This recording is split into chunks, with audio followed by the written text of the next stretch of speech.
Oui, la République, c'est la possibilité de maîtriser sa vie, d'être responsable de sa propre vie.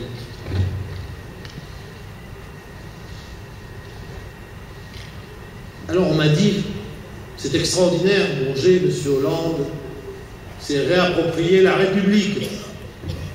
La gauche n'en parlait plus depuis si longtemps. Si seulement c'était vrai, vous me verriez content. Plus il y a de républicains en France, plus je me sens content, plus je suis heureux. Mais de quoi parle-t-on? D'abord, il ne faut pas confondre la démocratie avec la République. Oui, M. Hollande est un démocrate, c'est vrai, mais ça n'est pas un républicain. Alors je sais, ça a beaucoup choqué certains socialistes, mais c'est un fait. M. Hollande n'appartient pas à une gauche qui, depuis 30 ans ou 40 ans, a défendu avec acharnement les valeurs de la République. C'est tout le contraire. Oui, il y a une gauche républicaine. Oui, celle de M. Chevènement, et même celle de M. Mélenchon. Beaucoup de choses que je ne partage pas avec M. Mélenchon, mais c'est un républicain. M. Hollande, lui, le porte-parole depuis longtemps d'une gauche héritière de mai 68 qui a passé son temps à ruiner les valeurs d'autorité, de mérite, de travail. Alors il aurait dit, nous nous sommes trompés pendant 20 ans, 30 ans, 40 ans, et maintenant, il faut que nous changions.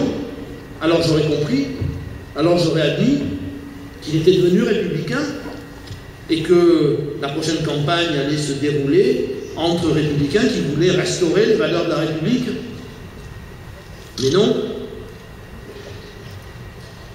Écoutez ce qu'il a dit, M. Hollande. Il a parlé de l'école.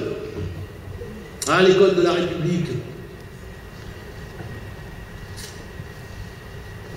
Si M. Hollande est devenu républicain, pourquoi n'auront-ils pas ouvertement, avec, vous savez, ce qu'on appelle les pédagogistes, ceux qui ont voulu mettre l'enfant au centre de l'école à la place du savoir, ceux qui ont ruiné l'autorité du maître? Vous savez ce que c'est un pédagogiste par rapport à un républicain? J'emprunte cette définition à Régis Debray. Un pédagogiste, c'est quelqu'un qui pense que pour enseigner les mathématiques à Pierre, il faut d'abord connaître Pierre. Et un républicain, c'est quelqu'un qui pense que pour enseigner les mathématiques à Pierre, il faut d'abord connaître les mathématiques.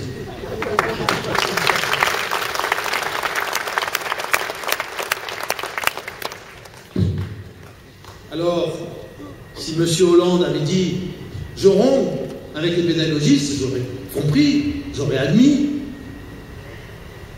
qu'il soit devenu réellement républicain. Mais non, il continue à défendre les IUFM, qui étaient la citadelle des pédagogistes et que nous avons, non sans mal supprimé.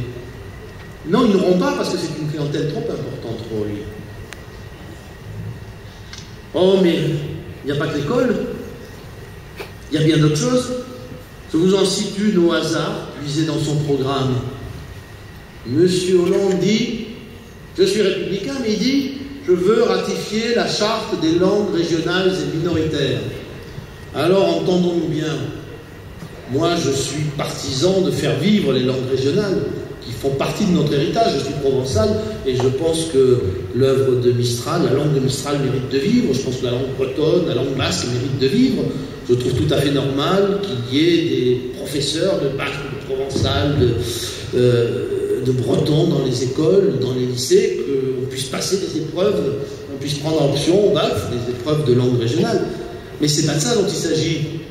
La charte des langues régionales et minoritaires, c'est un texte par lequel nous remettons le contrôle. Comment? Je n'ai pas compris. C'est trop long? Vous avez faim? Bon, ben, je vais m'arrêter. Hein.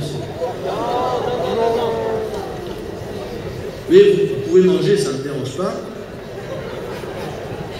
Donc je continue avec ma charte, ça n'intéresse personne. Mais tant pis, moi ça m'intéresse.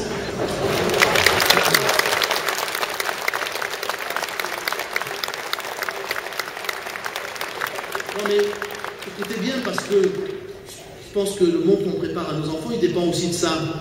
C'est quoi la charte des langues régionales et minoritaires? C'est un texte européen par lequel nous remettons à la Cour européenne des droits de l'homme le droit de décider des droits linguistiques de nos minorités. Cela veut dire que demain, on pourra faire juger le droit linguistique de nos minorités par un juge venu par exemple d'Europe centrale qui n'aura aucune connaissance de nos traditions nationales et qui jugera des droits de nos minorités comme on juge des droits des minorités hongroises en Roumanie. Oui, mais alors, peut-être faudra-t-il un jour accepter que toute l'école se fasse dans la langue bretonne, basque, provençale, mais aussi turque, arabe, chinoise, que les formalités se fassent dans la langue de chacun.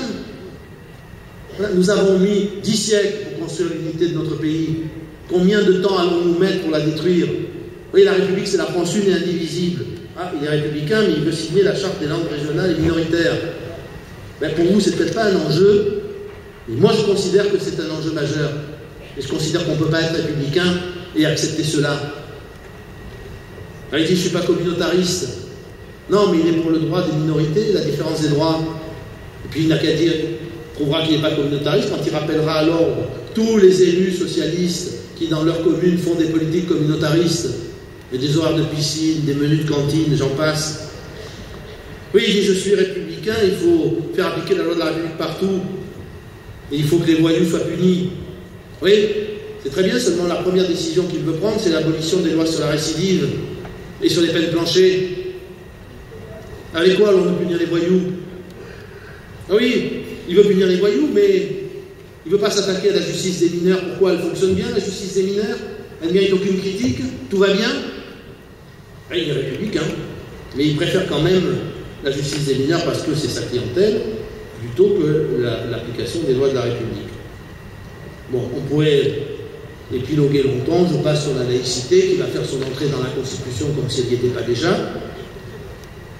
Et la République, au fond de M. Hollande, c'est que désormais on va moduler les tarifs du gaz, de l'électricité et de l'eau sur les revenus. Voilà. Enfin, écoutez, les riches contre les pauvres, les gros contre les petits, les vieux contre les jeunes, les patrons contre les salariés. Ce n'est pas la République, c'est le contraire de la République. Ce n'est pas la nation, c'est le contraire de la nation. La République, c'est le bien commun, la nation, c'est le partage. Et oui, M. Hollande n'a en réalité derrière les mots qu'une obsession, c'est anéantir ce qu'il reste de la République. Il a voté contre la réforme des régimes spéciaux. Et les régimes spéciaux, c'était le contraire de la République. La République, c'était dans le programme du Conseil national de la résistance, la République, c'était le régime unique. Et quand on fait la réforme des régimes spéciaux, on revient vers le régime unique, c'est-à-dire vers la République, et non pas vers les corporatismes. Allez, je ne vais pas vous embêter tout le temps. Mais je voudrais vous dire, pour finir, oui, nous allons avoir à nous confronter avec nos adversaires sur notre idée de l'État, sur notre idée de la République et sur notre idée de la nation. Et puis les Français choisiront. Mais sur cet enjeu formidable qui est de savoir ce que nous allons laisser à nos enfants, quel pays nous allons leur laisser, quelle société nous allons leur construire. Et je vais vous dire, toutes les élections présidentielles sont des élections décisives. Mais cette fois-ci, compte tenu des circonstances, elles le sont plus encore. Et nous n'avons pas le droit de nous tromper. Nous n'avons pas le droit de nous tromper pour nos enfants. Nous n'avons pas le droit de nous tromper pour nous-mêmes. Nous n'avons pas le droit de nous tromper pour ceux qui nous ont précédés et qui nous ont laissé cet inestimable trésor qui s'appelle la France. Oui, ce trésor de civilisation, de culture, d'intelligence et de savoir-vivre. Oui, nous n'avons pas le droit de nous tromper. Alors, maintenant, battons-nous et essayons de convaincre les Français. Vive la République et vive la France. Ce seront les deux mots.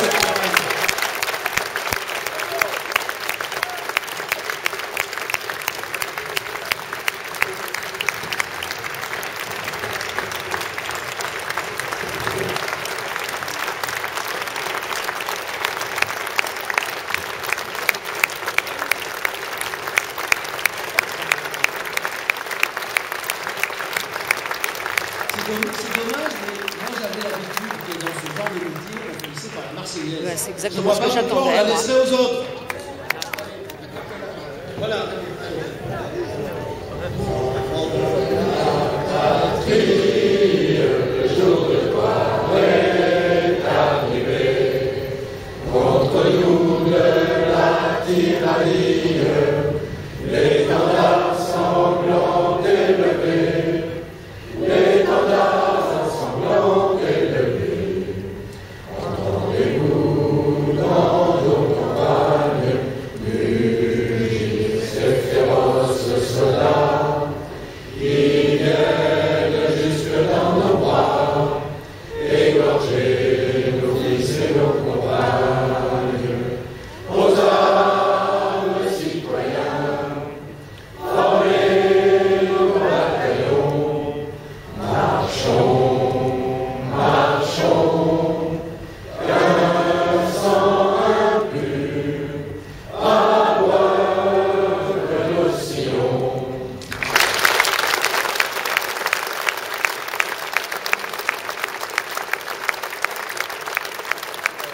Bravo.